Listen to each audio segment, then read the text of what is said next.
یہ ہے تو اوپر سے لگتا ہے کہ بالکل بچوں کی چیز ہے، لیکن یہ بہت انٹرسٹنگ تھیمز ہماری سوسائٹی کے بارے میں ایکسپلور کرتی ہے، سچ ایز سٹیزن شپ ہو گیا، پریجوڈس، انٹالرنس اور بلینگ کو ماڈرن سوسائٹی میں اس نے بہت اچھی طرح ایکسپلور کیا ہے. تو نہ صرف ڈرہم یونیورسٹی، دنیا میں 9 اور ایسی یونیورسٹیز ہیں جو کہ ہیری پوٹر کو لٹریچر میں انکارپوریٹ کر کے اس کو ایکسپلور کرتی ہیں. بہت خوب. اچھا، تو جیسے میں نے کہا کہ اس کہانی میں بہت سارے لیسن سیکھنے کو ملتے ہیں اور عارش بھی ہمیں بتا رہے تھے.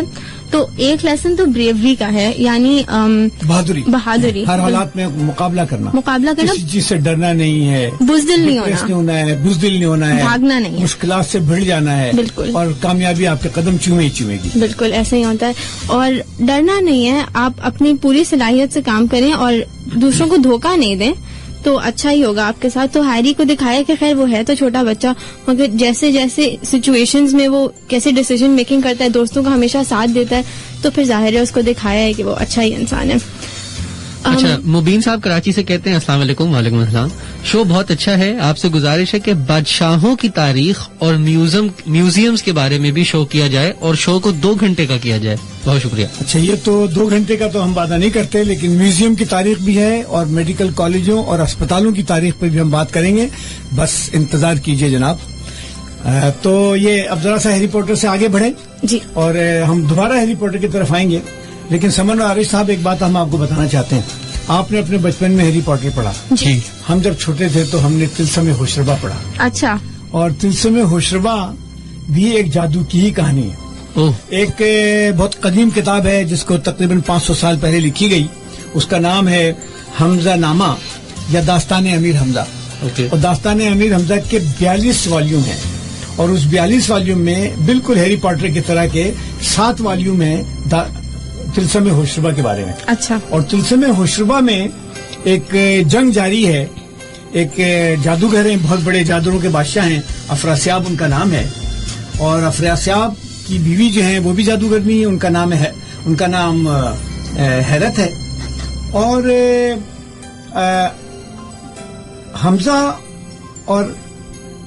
حمزہ اپنے 4 اور جادوگروں کے ساتھ، جس کا کہ بہت مشہور ان کا ایک جادوگر ہے امر یار، اور امر یار کے 4 مزید شاگرد ہیں. یہ سب اس طلسم میں جاتے ہیں اور اس طلسم میں جادو ہو رہا ہے، جنگ ہو رہی ہے، مارا ماری ہو رہی ہے. اور جس طرح سے اس کو بیان کیا گیا ہے وہ ایک عجیب سحر انگیز صورتحال ہے. اس میں جو امر یار صاحب ہیں ان کے پاس ایک زنبیل ہے. زنبیل سمجھ لیں کہ ایک پوٹلی نام کی چیز ہے، اور وہ زنبیل کی خوبی یہ ہے کہ اس میں ہر چیز آ جاتی ہے. اچھا. یہ امر یار صاحب کو کوئی دریا پسند نہیں آتا ہے تو زنبیل میں ڈال لیتے ہیں. امر یار صاحب کو کوئی بلڈنگ کاسل سمجھ میں نہیں آتا ہے وہ ڈال لیتے ہیں. یہ سمجھ لیں کہ ایک طرح سے بلیک ہول کی طرح ہے، لیکن بلیک ہول میں جو چلی جاتی ہے واپس نہیں آتی ہے. امر یار صاحب کا کمال یہ ہے کہ اس چیز کو واپس بھی لے آتے ہیں. پوری فوج ان کی زنبیل میں آ جاتی ہے اور باہر جا کے کہیں اس کو ریلیز کر دیتے ہیں. تو یہ بڑی دلچسپ داستان ہے. تو میں لوگوں سے درخواست کروں گا، مجھے ابھی سمن نے بتایا کہ ہیری پوٹر کا اردو میں ترجمہ ہوا ہے اور بہت سی جلدیں اس کی ہیں موجود. آج میں اردو بازار میں مختلف جگہوں پہ فون کیا تو پتہ لگا کہ یہ بالکل میسر ہے. اور اردو بازار میں ہی ایک فضلی سنس کے نام سے کتابوں کی دکان ہے، اور دوسری ہے بک پوائنٹ کے نام سے ایک دکان ہے، سٹی بک پوائنٹ. ان دونوں دکانوں میں یہ کتابیں آرڈر کے ذریعے سے مل سکتی ہیں. تو یہ بڑی اچھی بات ہے. ہیری پوٹر اور طلسم ہوشربا کے بارے میں ساری کتابیں مل سکتی ہیں. اور طلسم ہوشربا میں کچھ جادوگرنیوں کے نام میں آپ کو بتانا چاہوں گا. ایک جادوگرنی ہے بہار جادو، دوسری جادوگرنی ہے مخمور جادو، تیسری جادوگرنی ہے خمار جادو. اور جو بندے ہیں، جو مرد جادوگر ہیں، اس میں ہے سماوات جادو. افراسیاب تو ان کے بادشاہ ہیں. اور ایک ہیں مش جادو. اور یہ تمام مش جادو، اور یہ تمام کے تمام جادوگر ساری دنیا کو الٹ پلٹ کر کے رکھ دیتے ہیں. اور پوری کتاب اگر آپ شروع کریں عارش تو آپ کا دن گزر جائے گا، کتاب ختم نہیں ہوگی، اور کتاب کو آپ پڑھتے ہی چلے جائیں گے، پڑھتے ہی چلے جائیں گے، پڑھتے ہی چلے جائیں گے. ایک اور دفعہ ذرا کتاب کا نام بتا دیجیے. کتاب کا نام ہے طلسم ہوشربا. طلسم ہوشربا، اس کا مطلب کیا ہے؟ طلسم کا مطلب ہے جادو، اور ہوش اڑانے والا جادو کا پورا کھیل ہے.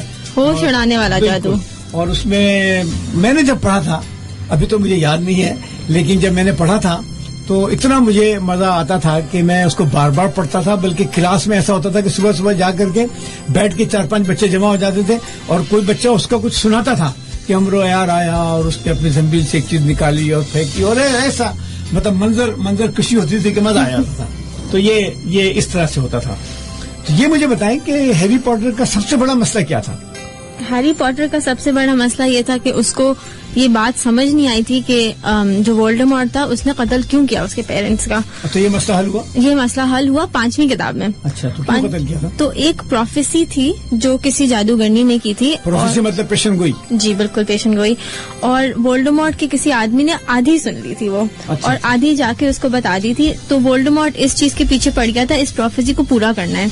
مسئلہ یہ ہوا تھا اس نے آدھی سنی تھی تو اس نے اپنا کام تو کر دیا تھا، اس نے یہ نہیں سنا تھا کہ اس کے یہ کام کرنے سے اس کے اوپر بھی برا ہوگا. تو خیر پھر پروفیسی ہیری کو مل جاتی ہے. پھر ہیری بھی اس کے پیچھے کام کرنے کی کوشش کرتا ہے. تو اس کا سب سے بڑا مسئلہ یہی تھا کہ اس کے ساتھ یہ کیوں ہو رہا ہے، کیوں نہیں اس کے والدین ہیں، کیوں ان کا قتل ہوا. اچھا تو ہیری اس وقت کہاں ہے؟ ہیری اس وقت خوش ہے. ہیری زندہ ہے؟ ہاں ابھی زندہ تو ہوگا. اچھا بالکل. اور لندن میں ہی ہے؟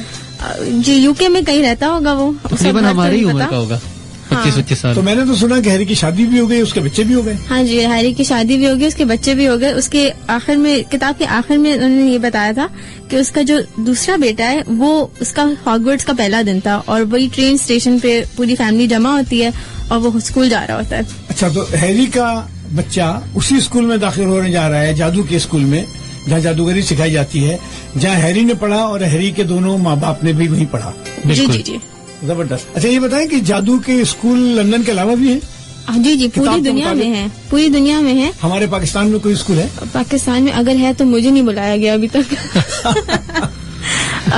زبردست. تو فرانس کے ایک اسکول کا ذکر آیا تھا، ایک جرمنی کے قریب، اس کی لوکیشن نہیں بتائی گئی تھی، اس کے قریب ایک اسکول کا ذکر آیا تھا. اور امریکہ کے ایک اسکول کا ذکر آیا ہوا. فرانس کا بھی؟ جی فرانس کا. چلے بہت زبردست. اب میں آنا چاہوں گا. ہاں آپ کچھ کہہ رہے ہیں؟ علی کام خانی صاحب کہتے ہیں کہ سب کو سلام، اور اسپیشلی ڈاکٹر شیرشاہ کو بہت نالجبل پروگرام ہے، بہت پسند آ رہا ہے ان کو. اور وہ کہہ رہے ہیں کہ ایک بک ہے قرآن اور سائنس، ڈاکٹر حلوق نور کی نے لکھی ہے، اور وہ کہتے ہیں کہ اس کے بارے میں آپ کو کوئی خیال ہے؟ آپ نے پڑھی ہے؟ میں کچھ ضرور کوشش کروں گا. میں ابھی تک میری نظر سے نہیں گزری ہے. میں ضرور کوشش کروں گا کہ پڑھوں اور کسی نہ کسی پروگرام میں اس کا ذکر کروں. بہت شکریہ، آپ یہ پروگرام سن رہے ہیں اور سنتے رہیں، اور ہم پہ تنقید کرتے رہیں، ہمیں بتائیں کہ ہمیں اس میں اور کیا کیا چیزیں شامل کرنی چاہیے.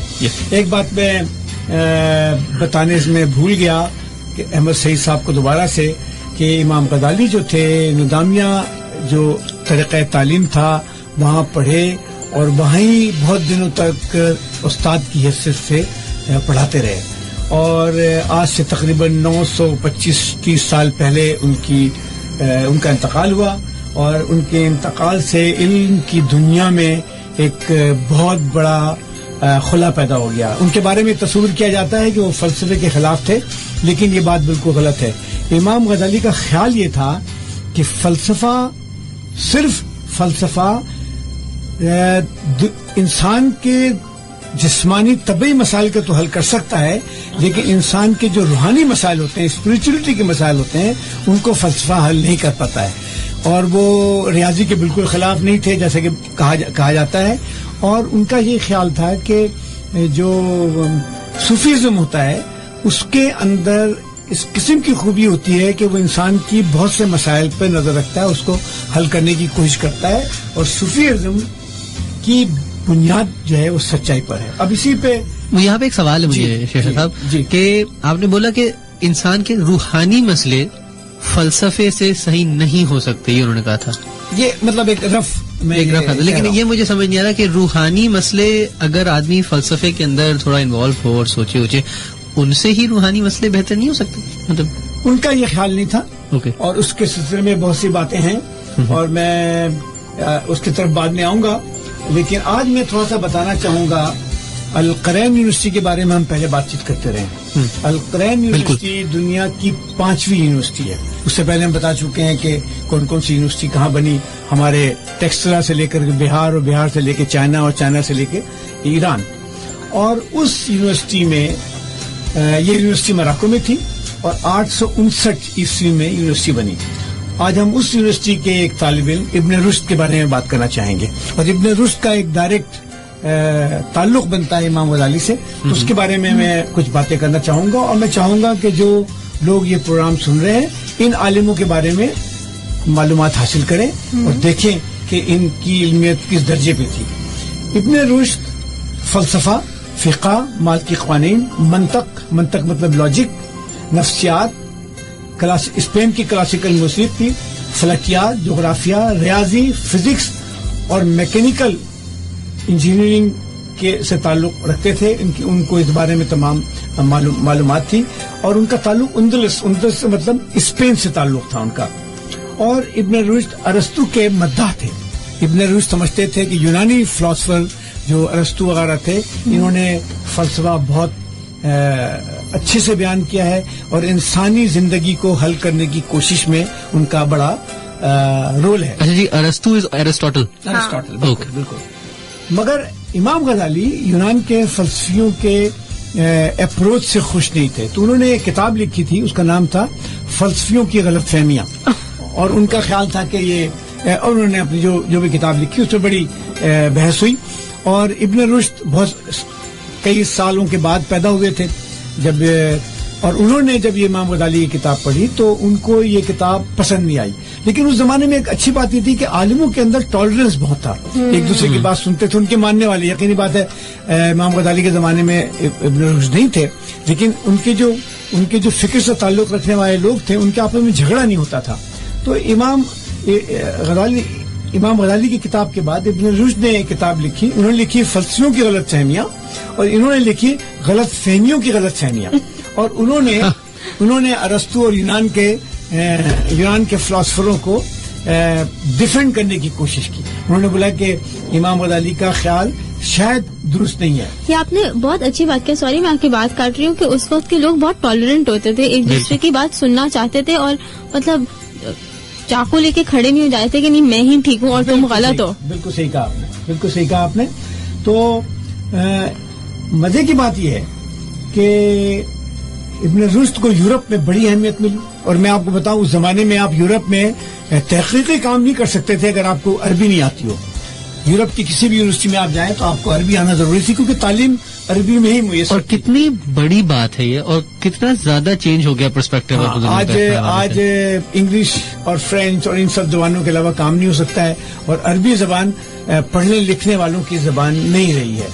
تو ارسطو کو یورپ میں جو مقبولیت حاصل ہوئی اس میں ابن رشد کا بڑا کمال ہے, اور پیرس کی یونیورسٹی میں ابن رشد شامل رہے اس میں سلیبس میں, اور ان کا بڑا مقام رہا. ابن رشد کے جو بڑے استاد تھے ابن طفیل اور ابن ظہور تھے, اور ان لوگوں نے بڑا کام کیا ہے. آج جو یہ پروگرام سن رہے ہیں ان سے درخواست ہے ان لوگوں کے نام لکھیں اور ان کو گوگل کریں اور دیکھیں کہ یہ لوگ کون تھے کس طرح سے. اب میں آؤں گا یورپ کی پہلی یونیورسٹی کے بارے میں. تو یورپ کی جو پہلی یونیورسٹی بنی, کچھ آئیڈیا ہے آپ کو کب بنی ہوگی عارف صاحب؟ یورپ کی پہلی یونیورسٹی کیا یہ گریس میں تھی؟ نہیں, بولاگنا ایک شہر ہے اٹلی میں, اور اٹلی کے اس شہر میں 1088 میں 1088 میں یورپ کی پہلی یونیورسٹی بنی, اور اس یونیورسٹی کو یورپ کی یونیورسٹی کی ماں کہا جاتا ہے. اور یورپ کی یونیورسٹی جو بنی اور اس کی ماں القرین یونیورسٹی کہلاتی ہے, کیونکہ القرین یونیورسٹی میں بہت سے پڑھے لکھے لوگ گئے جنہوں نے ان یونیورسٹیوں میں بنانے میں مدد کی. تو یہ بولاگنا ایک چھوٹا سا شہر ہے خوبصورت سا اٹلی میں, اور یہاں پر یونیورسٹی بنی. آپ کو پتا ہے کہ لفظ یونیورسٹی کہاں سے آئی؟ پتا ہے کیوں یونیورسٹی کا لفظ کہاں سے آیا, کس طرح سے بنا؟ یونیورس سے نہیں, یہ ہوا یہ کہ بولاگنا میں یورپ کی مختلف قومیتوں کے بچے آ کے رہتے تھے, اور مختلف استادوں کے پاس وہ تعلیم حاصل کرتے تھے, کیونکہ طریقہ تعلیم کا کوئی نظام نہیں تھا. تو یہ جب جمع ہوتے تھے تو آپس میں دوستی کر لیتے تھے اور آپس میں بیٹھ کر کے چندہ کرتے تھے, اور چندہ کر کے ان کو پتہ لگتا تھا کہ بھئی شہر میں ایک فلاں عالم ہے جو بہت اچھی فزکس پڑھاتا ہے, تو اس کو وہ لوگ ہائر کرتے تھے, اس کو پیسہ دیتے تھے اور اس کا کام یہ ہوتا تھا کہ آ کے پڑھائے.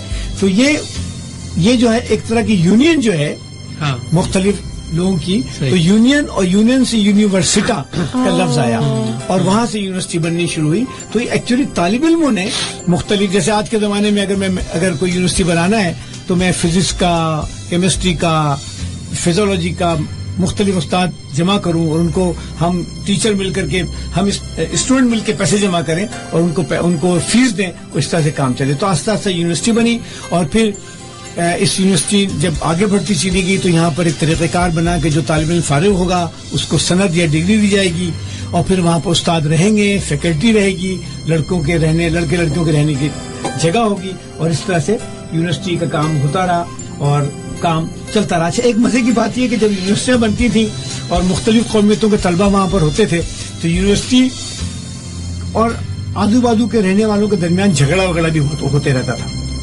یہ ایک عجیب بات تھی. اچھا, اب میں آگے بڑھنے سے پہلے بلوگنا یونیورسٹی کے ایک بہت مشہور طالب علم دانتے کا ذکر کرنا چاہوں گا. آپ نے نام سنا ہے؟ بالکل, ڈانٹے کا میں نے نام سنا ہے. کیا جانتے ہیں آپ اس کے بارے میں ذرا بتائیں گے؟ ڈانٹے کے بارے میں یہ جانتا ہوں کہ یہ ایک فلاسفر ٹائپ ایک شخص تھے جنہوں نے ڈانٹیز انفرنو ایک چیز کہتے ہیں جس میں انہوں نے جہنم ڈسکرائب کیا. ایکچولی ایک کروسیڈر جو کہ اپنی ایک جرنی میں جا رہا ہے اور انہوں نے 7 levels of hell according to جو کرسچینٹی میں ہے اس کو ڈسکرائب کیا ہے. بہت ہی فیمس ڈاکیومنٹ ہے یہ, بہت مشہور ہے. بالکل, اور ہم اس کے بارے میں کبھی اور بات کریں گے, لیکن دانتے کے بارے میں تھوڑی سی بات میں بتانا چاہوں گا کہ وہ 1265 میں پیدا ہوئے. ان کا انتقال 56 سال کی عمر میں ہوا. انہوں نے بلاگنا یونیورسٹی میں تعلیم حاصل کی. ان کو 9 سال کی عمر میں ہی شادی کا شوق ہو گیا اور ایک لڑکی تھی پیترس پورتی, ان کے ساتھ ان کی شادی 12 سال کی عمر میں ہوئی. اس شادی کے نتیجے میں کئی بچے پیدا ہوئے. اور دانتے نے بے شمار نظمیں لکھی, اٹلی کے ادب کے شہپاروں میں شمار کی جاتی ہیں. وہ ملک کی سیاست, مذہبی کشمکش اور جنگوں میں شامل رہے. انہیں ملک بدر بھی کیا گیا. ملک بدری میں ان کی سرگرمیاں جاری رہیں. وہ سیاسی اور جنگی طور پر کامیاب نہیں ہو سکے اور اپنی کوششوں کے باوجود وہ فلورنس واپس نہیں جا سکے کیونکہ حکمرانوں نے ان کی سزا معاف کرنے سے انکار کر دیا تھا. ملک بدری میں ہی ان کا انتقال ملیریا کی وجہ سے ہو گیا. اب یہ جو ہم کہتے ہیں نا کہ یورپ میں شاید ملیریا کبھی ہوئی نہ ہو, ابھی کچھ دنوں کی بات ہے, یورپ میں ملیریا بھی تھا, کولرا بھی تھا اور لیپریسی بھی تھی, ٹائیفائڈ بھی تھا. اور ان سب چیزوں کا خاتمہ اس لیے ہو گیا کہ حکمرانوں نے صحت اور ایجوکیشن پر پیسہ خرچہ کیا. اور ایک بہت مزے کی بات اس میں ایڈ کروں, بہت سارے یہ جو ڈیزیزز ڈیولپنگ کنٹری سے لوگ کہتے ہیں یورپ نے اپنے تقریباً آدھے ڈیزیزز صرف پانی کی سپلائی کو صاف کر کے ختم کیا. بالکل صحیح بات ہے. تو دانتے کے بارے میں آخری جو بات میں کہنا چاہوں گا کہ دانتے کے بے شمار علمی کالموں کے علاوہ ان کا سب سے قابل ذکر کام, جس کا کہ ابھی عارش نے ذکر کیا, ڈیوائن کامیڈی ہے, جس میں وہ خالی طور پر جنت اور جہنم کا سفر کرتے ہیں. ان کی تخلیق کا نام تو ڈیوائن کامیڈی ہے, لیکن در حقیقت انسان سے متعلق ایک سنجیدہ تحریر ہے جس سے یورپی اور عالمی ادب پر گہرا اثر ڈالا ہے. دانتے کی کئی قابل ذکر نظریں عالمی ادب میں اہمیت رکھتی ہیں. تو بلگنا یونیورسٹی اگر کبھی یورپ جانا ہو اور کبھی اٹلی جانا ہو تو میرے خیال میں بڑی اچھی بات ہوگی اگر 1088 سال پرانی یونیورسٹی کو جا کے دیکھا جائے. میں امید کرتا ہوں کہ کبھی ہمارے ملک کے حکمران بھی کوشش کریں گے کہ ٹیکسلا کی اس 600 BC یونیورسٹی کو بحال کریں, جس طرح سے ہندوستان میں بہار کی حکومت نے بہار کی جو سب سے پرانی, دنیا کی جو دوسری پرانی یونیورسٹی تھی نالندہ یونیورسٹی, اس کو بحال کرنے کی کوشش کی ہے. کوئی میسج ہے جناب عارف صاحب؟ ہاں جی, مرتضیٰ صاحب کہتے ہیں کراچی سے, مجھے تو جادوگروں سے بہت ڈر لگتا ہے. آپ کو ڈر لگتا ہے سمن؟ نہیں, مجھے نہیں. اب سحری تک جاگنا پڑے گا, آج کا پورا شو جادوگرانہ ہے. یونان کے علمی زوال کی وجہ کیا ہے؟ یونان کے علمی زوال کی وجہ کیا ہے؟ یہ تو ایک بہت بڑا سوال کر دیا ہے. اس کو ہم کسی اور دن کے لیے رکھتے ہیں کہ اس میں بہت سی ڈسکشن شروع ہو جائے گی. آج اپنے ذرا موضوع پہ رکھتے ہیں. سمن, آپ کو کبھی جادوگر اور جادوگری سے ڈر لگا ہے؟ نہیں, مجھے کبھی ڈر نہیں لگا, اس لیے کہ ہم نے میرے خیال ہے کتابوں میں تو اچھی سائڈ ہی دیکھی ہے, بری سائڈ بھی دیکھی ہے, مگر ہمیشہ آپ کا کیا خیال ہے, جادوگر ہوتے بالکل ہو سکتے ہیں حقیقت کی زندگی میں؟ ہاں ہاں, کتابوں کے علاوہ ان کے پاس یہ طاقت ہوتی ہے کہ میری سینگ نکل آئے؟ نہیں نہیں نہیں نہیں نہیں, ایسی نہیں, ایسی نہیں ہوتی, مگر چھوٹے موٹے جادو تو میرا خیال ہو سکتا ہے. مثال کے طور پر جیسے کالا جادو کا بڑا ذکر ہے کہ اس کو بیمار کر دیا اور اس کو یہ کر دیا, ہو سکتا ہے یہ ہوتا ہو, مطلب میں تو نہیں کرتی, میں کسی کو جانتی نہیں ہوں جو یہ کر سکتا ہے. ہپنوسس میرے خیال ہے. سائنس کیا کہتی ہے؟ سائنس کے مطابق جادو ہوتا ہے؟ میرا نہیں خیال ہے, میرا ذاتی خیال ہے کہ ایسا سائنسی ایکسپلینیشن میں نہیں ہوتا. یہ بتائیں, ہیری پوٹر کی کہانیوں میں کوئی سائنسی ایکسپلینیشن دی ہے مصنفہ نے؟ آپ نے ہیری پوٹر کی مصنفہ کا نام نہیں بتایا. ہیری پوٹر کی مصنفہ کا نام ہے جے کے راولنگ, جے سے ان کا پہلا نام ہے جس کا نام ہے جوان کے راولنگ. جی, تو وہاں پر کوئی سائنس کا ذکر کیا ہے ان لوگوں نے؟ نہیں, سائنس کا ایز سچ پرٹیکولرلی ذکر تو نہیں کیا, لیکن اس یونیورس میں بھی فزکس بہت ساری جگہوں میں اپلائی کرتی ہے. مثال کے طور پر اگر کوئی چیز کہیں سے پھینکی جائے تو ضرور گرے گی, لیکن اس میں گاڑیاں بھی اڑتی ہیں, لیکن ایک دفعہ گاڑی کا انجن بند ہو جائے تو ضرور گرے گی. اچھا, آپ نے مجھے بتایا کہ یہ جو جادوگر ہیں اسکول کے, وہ گاڑی استعمال نہیں کرتے ہیں؟ نہیں, گاڑی نہیں استعمال کرتے, جھاڑوؤں پہ سفر کرتے ہیں, یا جھاڑوؤں پہ کرتے ہیں یا ان کی ایک ٹرین ہوتی ہے, اور ان کے اپنے پھر جانور ہیں بیسٹس, تو وہ کوئی ایسے جانور ہیں جو ہمارے دنیا میں نہیں ہوتے ہیں, ان کے ونگز بھی ہوتے ہیں تو وہ اڑتے ہیں, تو کچھ ان پہ بھی سفر کر سکتے ہیں. اچھا, تو یہ جو جانور ہیں یہ ہماری دنیا کے جانور ہیں, بکرا, مرغی؟ نہیں نہیں نہیں نہیں نہیں, یہ ہماری دنیا کے جانوروں کے کچھ مکسچر ہیں. ہاں, کچھ مکسچر ہیں, کچھ سر چیل کا ہوگا, جسم گھوڑے کا ہوگا. یہ جو ہماری باہر جادو ہیں تلسم شبہ میں, ان کی عمر ہے 355 سال ماشاءاللہ, اور یہ سب سے کم عمر جادوگرنی ہے وہاں پر. اور یہ گھومتی پھرتی ہیں, مور کے اوپر بیٹھتی ہیں, مور کے اوپر سفر کرتی ہیں, اور ان کا کمال یہ ہے کہ جاتی ہیں اور کچھ جادو پھونکتی ہیں اور پورا کا پورا علاقہ صاف ہو جاتا ہے. اور یہ جو جس طرح سے اس کو بیان کیا گیا ہے یہ زبردست ہے. اب میرا اپنا خیال ہے جو اس قسم کی جادوئی کہانیاں ہیں وہ مصنفوں کی اختراع اور ان کے ذہن کی کشادگی ہے. اب رولنگ صاحبہ نے جو امیجنیشن کی ہے, جو آپ سے میری بات ہو رہی ہے, اس میں جو ان کی امیجنیشن ہے کہ کس طرح سے لندن شہر کے ایک دیوار کو انہوں نے جس طرح سے بنا دیا اور اس کو اس طرح سے کر دیا کہ لوگ بالکل یقین کرنے لگے کہ ایسا ہوتا ہے. لوگ کاسل کو دیکھ کے کہتے ہیں کہ جادوگر کا اسکول ہے. تو میں ذاتی طور پر عارف صاحب کی اس بات سے تو ایگری کرتا ہوں کہ سائنس میں جادو کہیں نظر نہیں آتی ہے, اور جادو میں جادو ضرور ہے. اور میں نے بہت سارے امریکہ میں اور انگلینڈ میں جادوگروں کے میجک شوز دیکھے ہیں جی. اس میں عجیب عجیب کمال ہوتا ہے, آدمی اڑنے لگ جاتا ہے, لیکن وہ خود ہی کہتے ہیں کہ یہ جادو نہیں ہے, یہ تو ہم نے آپ کو مسحور کر دیا ہے, ہپنوٹائز کر دیا ہے کہ آپ کو ایسا لگ رہا ہے کہ ہم اڑ رہے ہیں. ایلوژن ہوتا ہے, ایلوژن ہے جی, ایلوژن ہے. صحیح کہہ رہا ہوں؟ بالکل, آئی ایگری. اچھا, اب ہم آتے ہیں جیسا کہ میں نے شروع میں کہا تھا لائبریری کی طرف, اور میں آپ کو ایک بہت پرانی لائبریری کے بارے میں کچھ ذکر کروں گا. اس کا نام ہے یوگارتھ لائبریری. اور آج صاحب ایک بڑی دلچسپ بات بتاؤں, میں آج بیٹھا ہوا کہیں پر اس لائبریری کے بارے میں کچھ لکھ رہا تھا, تو ایک صاحب آئے اور مجھ سے کہنے لگے کہ یہ کیا ہے. میں نے بولا کہ لائبریری کے بارے میں کتاب ہے, انہیں پڑھ رہا ہوں. تو کہنے لگے کہ آپ کو پتا ہے کراچی میں ایک بہت اچھی لائبریری بنی ہے. تو میں نے بولا کہاں بنی ہے بہت اچھی لائبریری؟ بھائی مجھے تو بڑا شوق ہے, لائبریری جا کے دیکھوں گا. اور کتنی بڑی ہے؟ کہنے لگے وہ 6 منزلہ بلڈنگ ہے, اور اس 6 منزلہ بلڈنگ میں بڑے بڑے حصے ہیں, اور وہاں پر ایک پورا حصہ میڈیکل سائنس کا ہے, ایک پورا حصہ ان لوگوں کے لیے ہے جو مختلف قسم کے امتحانات کی تیاری کر رہے ہیں. تو میں نے بولا اس لائبریری کا نام کیا ہے؟ تو انہوں نے کہا اس کا نام ہے اقرا لائبریری, اور یہ لائبریری ملیر کینٹ میں بنائی گئی ہے. اور انہوں نے مجھے دعوت دی کہ میں کبھی اس لائبریری کو آ کر دیکھوں, مجھے بڑی خوشی ہوگی کہ میں وہاں جاؤں. اور میرے خیال میں ہم سب چلتے ہیں. میں بلکہ اقرا لائبریری پچھلے ہفتے ہی تھا. آپ گئے وہاں پر؟ میں وہاں پچھلے ہفتے تھا. یہ ذرا بتائیں ہمیں اس بار لائبریری کے بارے میں. یہ در حقیقت بہت ہی شاندار لائبریری بنی ہوئی ہے. اس کے اندر نہ صرف آن پیپر انڈیکسنگ ہوئی ہوئی ہے, بلکہ ساری لائبریری کا ڈیٹا ان کا آن لائن بھی ہے. ان کا آن لائن ممبرشپ کارڈ ہے, اور یہ بلکہ ایک ہمارے پاکستان فوج کے لیفٹیننٹ کرنل انجینئر صاحب ہیں، لیفٹیننٹ کرنل غیور. اچھا. ان سے میری ملاقات ہوتی ہے اکثر ایکسپو سینٹر کے چکر میں، اور یہ انتہائی ہمبل اور بہت ہی خوش مزاج آدمی ہیں، اور انہوں نے لائبریری جو بنائی ہے وہ بالکل انٹرنیشنل سٹینڈرڈز پہ بنی ہوئی ہے. اچھا، کتابوں کے ساتھ مسئلہ یہی ہے. ہاں، اگر آپ کتابیں پڑھیں تو آپ ہمبل بھی ہو جائیں گے، آپ خوش اخلاق بھی ہو جائیں گے، اور آپ مددگار بھی ہو جائیں گے. تو کیا نام بتایا آپ نے؟ کرنل غیور. غیور صاحب، اگر یہ پروگرام سن رہے ہیں تو ہماری طرف سے، ہم تینوں کی طرف سے بہت بہت مبارکباد کہ آپ نے اچھی لائبریری بنائی ہے. ہم ایک دن آپ کی لائبریری ضرور دیکھنے آئیں گے، اور ہماری خواہش ہے کہ پاکستان کے چپے چپے پر اس قسم کی بے شمار لائبریریاں بنیں، جو ہمارے بچے ادھر ادھر یوٹیوب اور پتہ نہیں کیا کیا کرتے رہتے ہیں، وہ ان لائبریری میں جا کر کے پڑھیں اور ایسی چیزیں پڑھیں جن کو دیکھ کر کے آپ حیران ہو جائیں.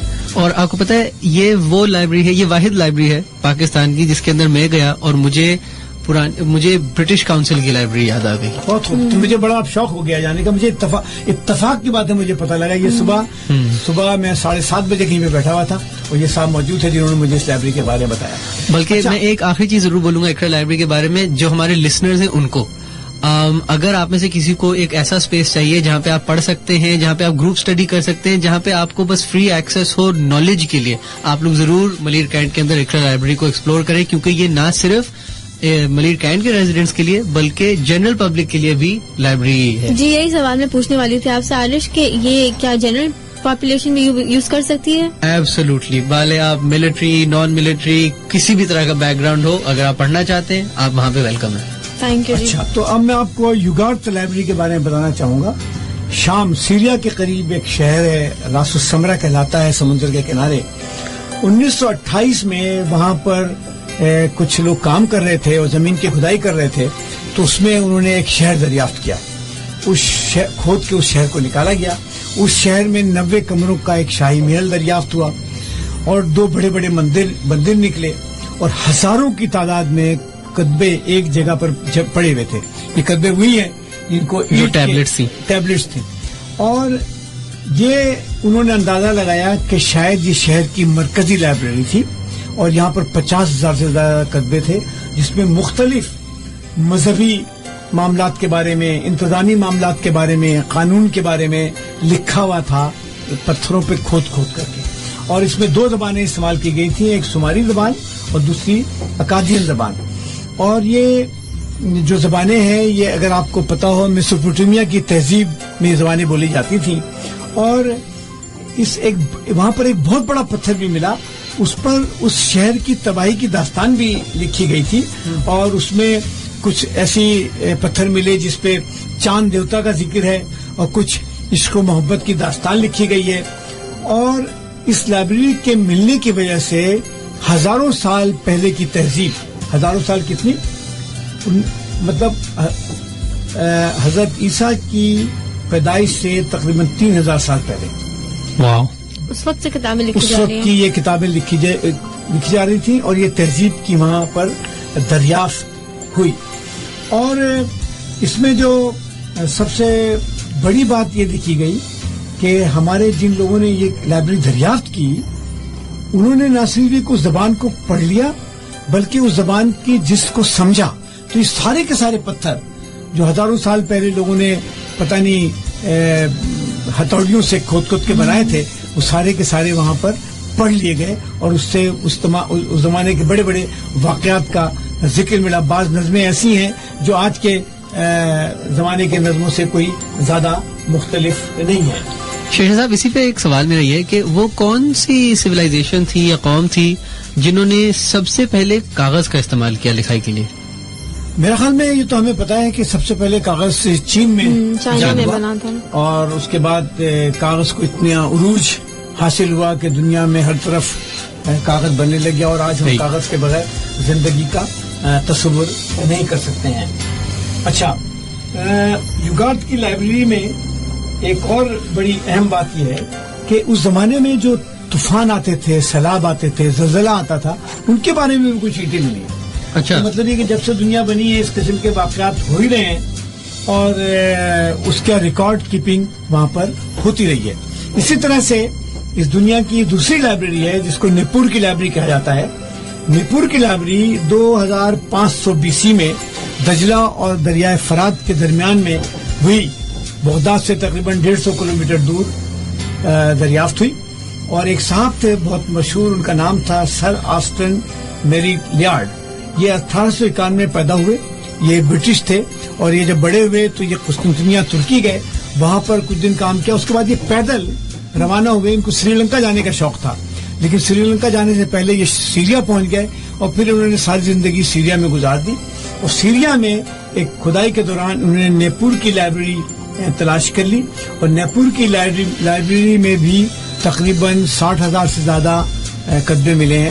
اور ان صاحب نے کمال یہ کیا کہ اس پوری میسوپوٹیمیا کی تہذیب کو تلاش کرتے کرتے بے شمار اسپیسیمن جمع کیے, اور آج لندن کی جو مختلف میوزیم میں بے شمار نوادرات ملتے ہیں وہ انہی لائبریریوں سے لے کے پہنچائے گئے ہیں. اور مجھے میری خوش قسمتی ہے کہ جس وقت میں لندن میں ہوتا تھا تو میں چند میوزیم میں گیا اور جا کر کے یہ خود اپنی آنکھوں سے دیکھا, اور میں حیران ہوتا تھا کہ اس زمانے میں لوگوں کی کیا تھنکنگ تھی, کس طرح سے آرٹ کو اس میں وہ لکھتے تھے.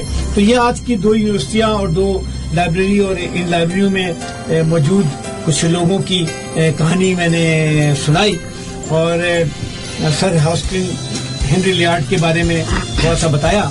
اگلی دفعہ میں ایک اور ترکی کی ایک لائبریری ہے, اس کا نام ہے ہٹسالہ لائبریری, اس کے بارے میں بتاؤں گا. اب میں واپس دوبارہ آتا ہوں ہیری پوٹر کی جانب اور طلسم خوشربا کی جانب. اس سے بس ایک سیکنڈ پہلے ابھی ہم کو ایک میسج آیا ہے. I'm sorry آپ کا میسج پورا نہیں آیا, لیکن یہ کہتی ہیں سلام all, loving the show. Harry Potter has been my all time favorite book. Would also love to listen to a show on Pakistani writers and poets. زبردست. میرا دل کرتا ہے کہ میں ایک پروگرام کروں غالب کے بارے میں, اور ہم غالب کے بارے میں بہت سی باتیں کریں, کیونکہ غالب نہ صرف ایک شاعر تھے, میرے خیال میں ایک سائنسدان بھی تھے. خیر ان کے بارے میں کئی بات ہوگی. اب یہ مجھے بتائیں کہ ہیری پوٹر کی سیریز اب ختم ہو گئی ہے یا اگلی بھی کوئی قسط آنے والی ہے اس کی؟ نہیں جی, جو 7 کتابیں تھیں وہ تو ختم ہو گئی ہیں. اس کے بعد ایک پلے لکھا ہے جو JK راولنگ کے ساتھ مل کے اور لوگوں نے لکھا ہے, اور وہ پلے پرفارم بھی ہوا ہے بہت دفعہ. تو اس پلے میں ہیری کے بیٹے کی کہانی ہے.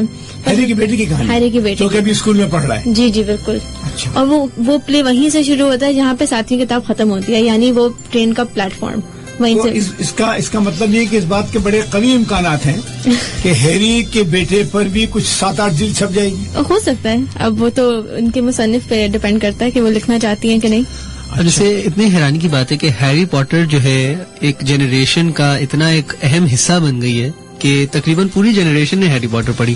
لیکن آپ کو پتا ہے ہیری پوٹر کی شروعات کیسے ہوئی تھی, لائک اسٹارٹ کیسے ہوا تھا؟ یہ JK راولنگ کو ایک رائٹر تھی ہیں, بہت ہی مشکل ٹائم تھا ان کی زندگی میں فائنینشلی. ایمنسٹی انٹرنیشنل میں کام کرتی تھی اور بڑی غربت کی زندگی, بہت زیادہ. اور انہوں نے ہیری پوٹر کا پہلا ڈرافٹ تو نہیں, بس پہلا کچھ آئیڈیا اپنے گھر کے بجلی کے بل کے پچھلے حصے پہ لکھا تھا, اسے کہ کاغذ نہیں ہوتا تھا ان کے پاس.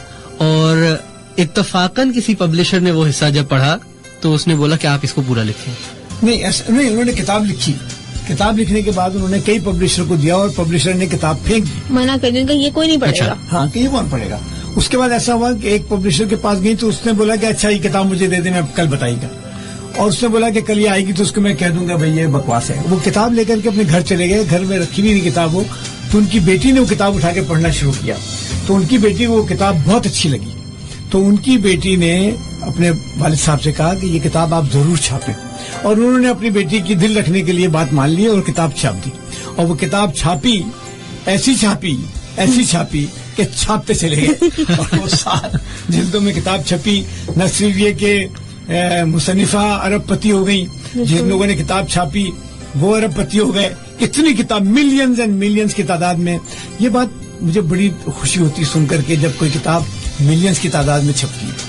اس کے مطلب یہ ہے کہ لوگ پڑھتے ہیں. اور میں نے آپ سے کہا نا کہ جیسے امام غزالی نے کہا کہ علم جو ہے کسی بیج کی طرح ہے.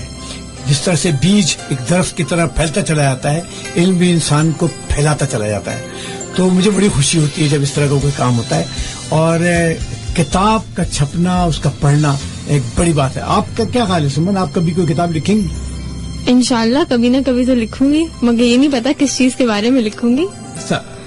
عارش آپ سمجھتے ہیں, ابھی مجھے پتا ہے کہ آپ نے کتاب لکھی ہے, میری نظر سے گزری بھی ہے, فضلی سن نے یہ کتاب چھاپی ہے. بالکل. اور یہ کتاب آپ نے لکھی ہے, یہ جو آپ لوگوں نے بنایا ہے, بتائیں اس کتاب کے بارے میں.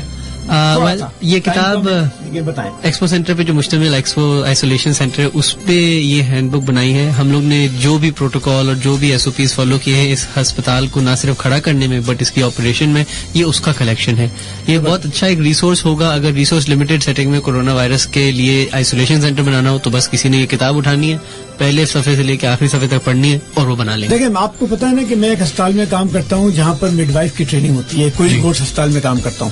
اس ہسپتال میں جو لڑکیاں مڈ وائفری کی تعلیم کے لیے آتی ہیں اس میں سے بعض لڑکیوں نے اپنی ڈائری لکھی ہے. اس میں سے ایک ڈائری ہے مریم کی ڈائری, اور مریم نے اپنی تفصیل سے اپنے بارے میں لکھا ہے کہ کیا کیا اس نے کیا. اس طرح سے 2 لڑکیوں نے اور لکھی ہے, وہ اس وقت پریس میں ہے.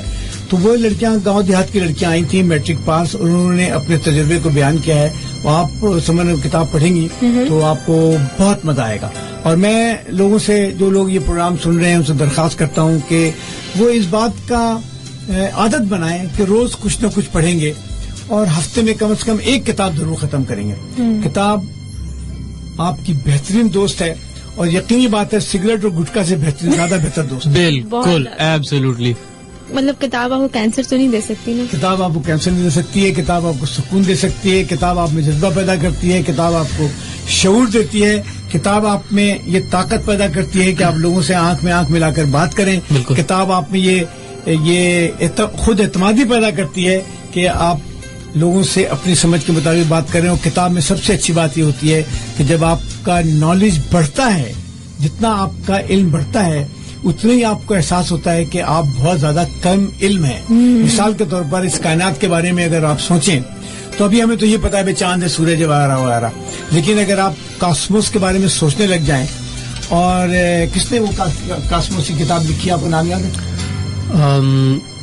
بہت مشہور شخصیت تھی, ابھی ان کی ڈیتھ ہوئی ہے, ابھی یاد آ جائے گا مجھے. Stephen Hawking. نہیں, اسٹیفن ہاکنگ نہیں. تو اس کتاب کو آپ پڑھیں, ان کی بات کو پڑھیں تو لگتا ہے کہ کاسموس اتنی وسیع و عریض ہے. Carl Sagan billions and billions star آسمانوں میں گھوم رہے ہیں, ہزاروں میل ان کی رفتار ہے, اور جتنا ان کے بارے میں آپ پتا کرنے کی کوشش کرتے ہیں اتنا ہی آپ کو اندازہ ہوتا ہے کہ آپ کتنے جاہل ہیں. تو علم کی بڑی اچھی بات یہ ہے کہ علم آپ کو اس بات سے آگاہ کرتی ہے کہ آپ کافی ناخواندہ ہیں, تو آپ میں شوق اور بڑھتا ہے. اور دوسری چیز یہ, تھوڑی دیر کے لیے آپ اپنی پریشانیوں سے دور چلے جاتے ہیں. اگر کوئی فکشن کی کتاب ہے تو کسی فینٹیسی ورلڈ میں تھوڑی دیر گم ہو جاتے ہیں, کچھ آپ کو سکون مل سکتا ہے, یہ بھی ہوتا ہے.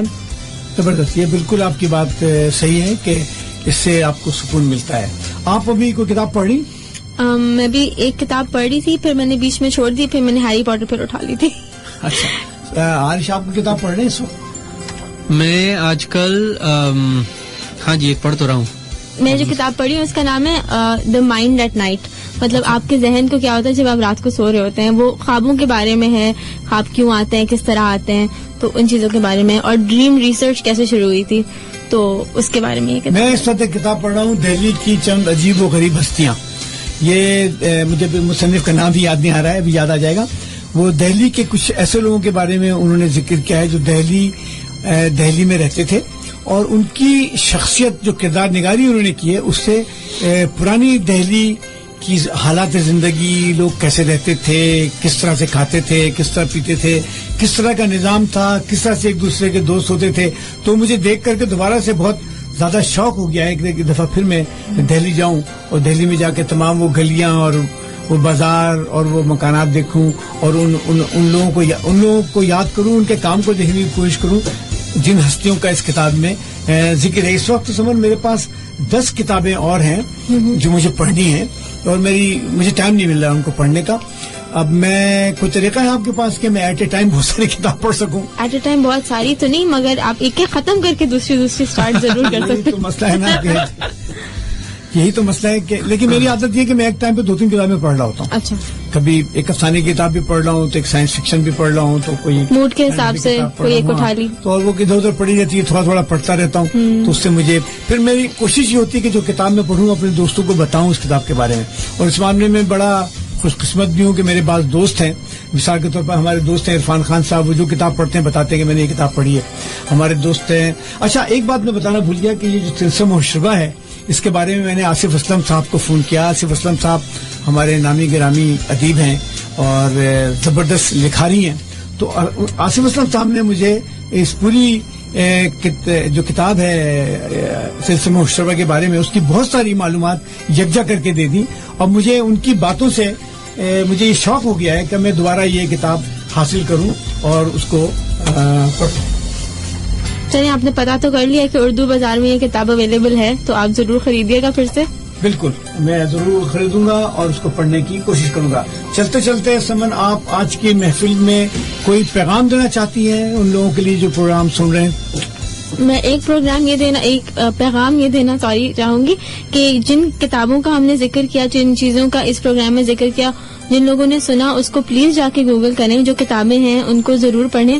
اگر انگریزی میں پڑھنا چاہتے ہیں تو انگریزی میں, ورنہ ان کی اردو کا ترجمہ بھی اویلیبل ہے, ہیری پاٹر کا تو ہے, تو ضرور پڑھیں. اور مطلب ہم لاک ڈاؤن میں ہیں, بہت سارے لوگ اپنے کام نہیں کر رہے ہیں, تو ٹائم بہت زیادہ ہے ہمارے پاس, تو کسی اچھے کام میں یہ ٹائم یوز کیا جائے تو سب سے اچھی بات ہے, نہیں کہ مطلب برے کاموں میں ہم یہ ٹائم یوز کریں. بالکل ٹھیک, وقت ضائع کرنے کا کوئی فائدہ نہیں ہے. بالکل ٹھیک. آپ کوئی کتاب اس وقت پڑھ رہے ہیں؟ نہیں, آج کل تو کتابیں اتنا زیادہ نہیں لکھ رہے ہیں. کتاب لکھ رہے ہیں اور فلم دیکھ رہے ہیں؟ نہیں, کام کام کام کام کام کام یہ اچھی بات ہے. ابھی پچھلے ہفتے ہندوستان کے ایک فلم ایکٹر ہیں عرفان خان صاحب, ان کی ڈیتھ ہو گئی. میں ان کے بارے میں پڑھ رہا تھا, ان کو پڑھنے کا بڑا شوق تھا اور یہ بات مجھے بڑی اچھی لگی. وہ بہت اچھے ایکٹر تھے, یقینی بات ہے, بہت سے لوگ ان کے بارے میں بہت سی باتیں کر رہے ہیں, لیکن میرے خیال میں ان کے ایکٹنگ میں جو جذبہ اور جو علمیت تھا, میرے خیال میں ان کی کتابوں کی پڑھنے کی عادت کی وجہ سے تھا.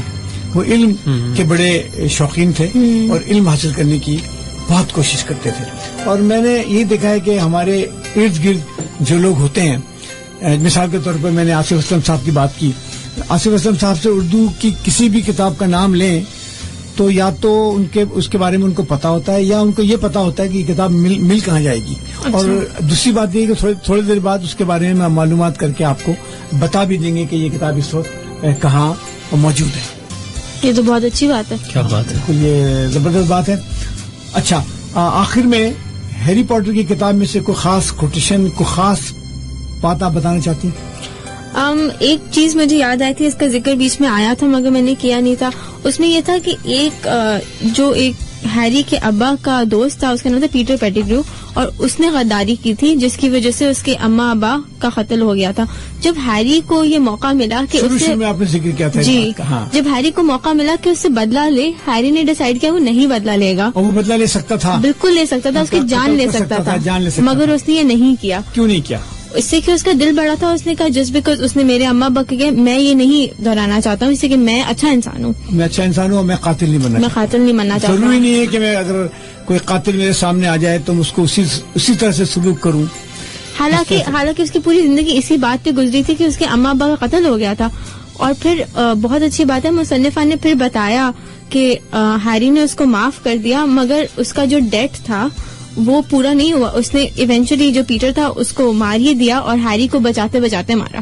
زبردست. کوئی پیغام نہیں, لیکن جانے سے پہلے آج کا آخری سائنس کا ایک فیکٹ, سورج سے زمین تک لائٹ کو آنے میں 8 منٹ اور 20 سیکنڈ لگتے ہیں. بالکل. اس کا مطلب یہ ہے کہ وہ سورج جو آپ کسی ایک وقت پہ دیکھ رہے ہیں, حقیقتاً وہ سورج اب وہاں نہیں رہا, 8 منٹ پرانا ہے. 8 منٹ پرانا ہے.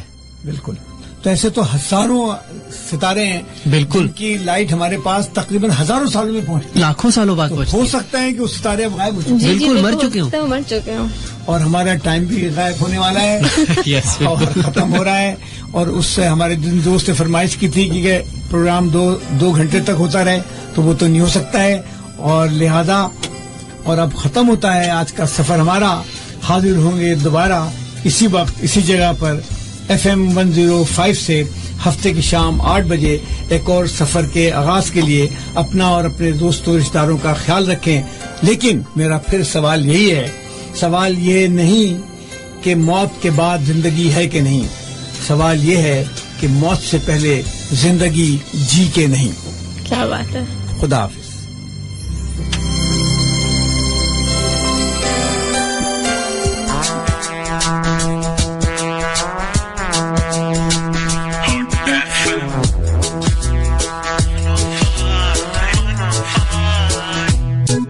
اب گاؤں میں گنگناؤں میں مہکی سی ان فضاؤں میں, شہر ہو یا پھر گاؤں میں یہ باتیں یوں پہنچاؤں میں.